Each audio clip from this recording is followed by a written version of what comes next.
Assalamualaikum warahmatullahi wabarakatuh.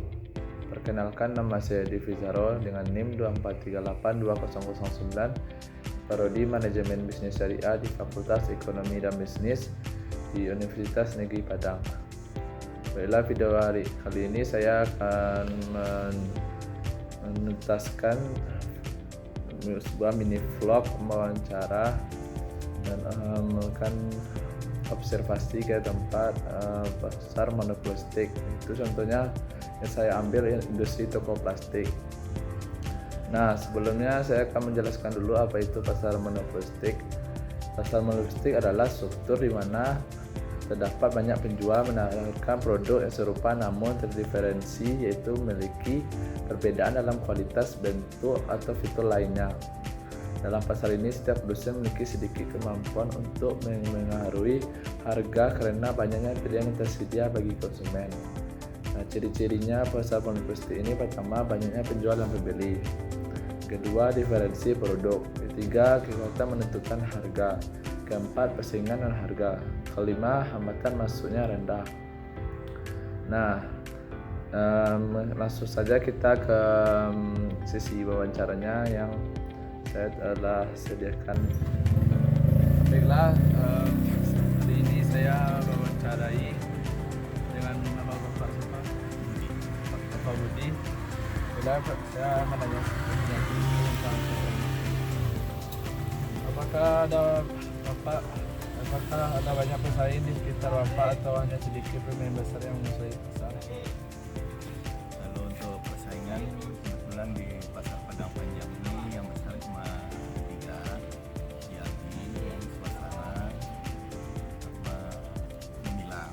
Nah, kebetulan kami itu masih bersaudara, jadi persaingan tidak terlalu biasa aja persaingan karena masih bersaudara. Selanjutnya, bagaimana Bapak menentukan harga produk plastik Bapak?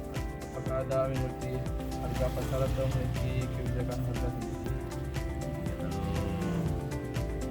melihat ke pasar juga menentukan harganya. Ada yang kalau barang laku tentu ambil keuntungan yang kecil, kalau yang barangnya agak lambat jalannya ya dibesarin lambatnya itu aja. Nah, bagaimana hubungan Bapak dengan pemasok? Apakah ada ketergantungan pada satu pemasok tertentu? Termasuk kebetulan kalau ini banyak yang dari Medan, yang untuk plastik pokok yang BP HD itu buat dari Medan. Kalau gelas-gelas ini pakai video itu banyak dari Padang. Jadi kalau untuk dari Medan kebetulan pabriknya cukup banyak pemasoknya, jadi bisa milih harga, bisa bersaing harganya, bisa diadu harganya.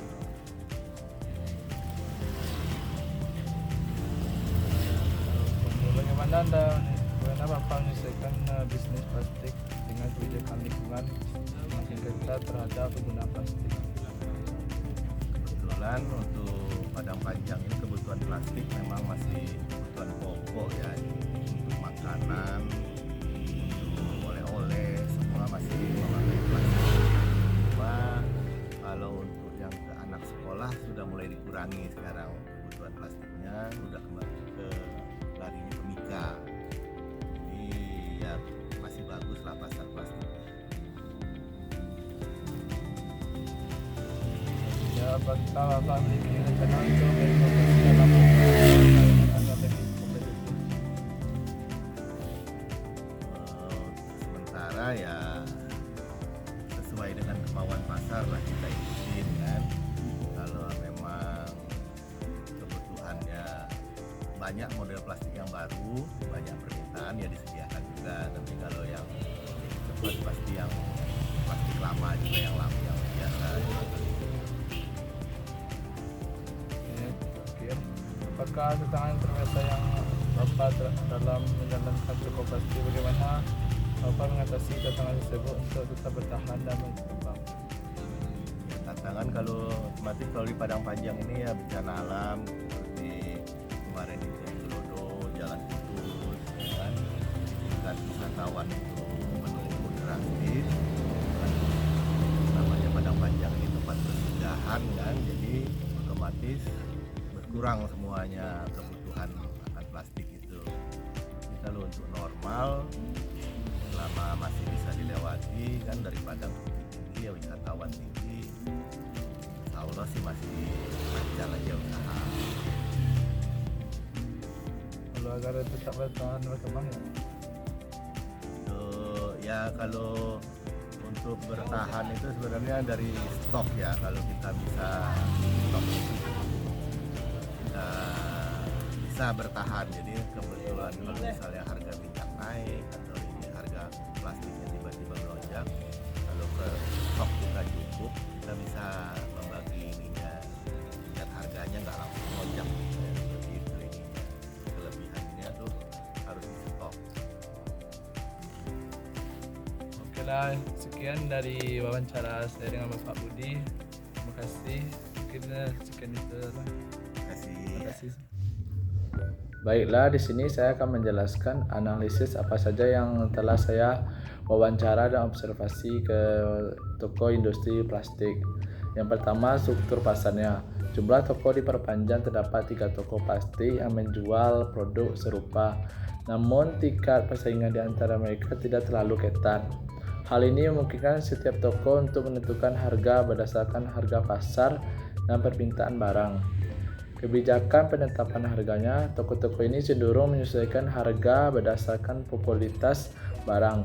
Barang kecil cepat laku biasanya dijual dengan harga yang lebih tinggi, sementara barang yang kurang diminati dapat dijual dengan harga yang lebih rendah untuk meningkatkan penjualan.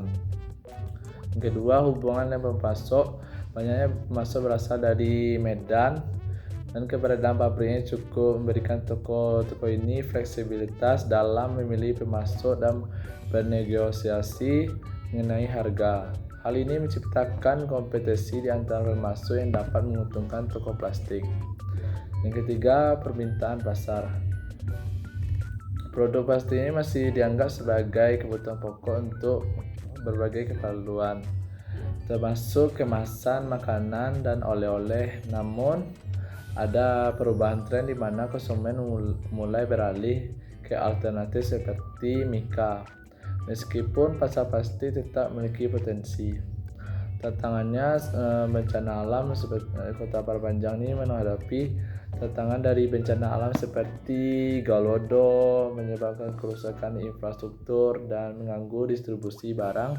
Ini berdampak pada penurunan jumlah wisatawan yang juga mempengaruhi permintaan produk plastik. Kenaikan harga minyak dan bahan baku plastik dapat memengaruhi biaya operasional. Toko perlu menjaga stok yang cukup untuk menghindari lonjakan harga yang mendadak. Kelima, strategi yang bertahan. Kita harus perlu manajemen stok untuk tetap bertahan dalam kondisi ekonomi yang tidak menentu.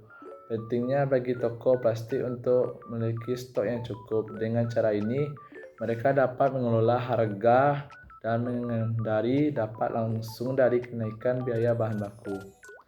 Mungkin sekian dari analisis yang telah saya jelaskan. Maaf kalau ada kata-kata salah yang saya ucapkan, mohon dimaafkan ya. Oke, sekian, terima kasih semuanya sudah menonton. Sekali lagi, wassalamualaikum warahmatullahi wabarakatuh.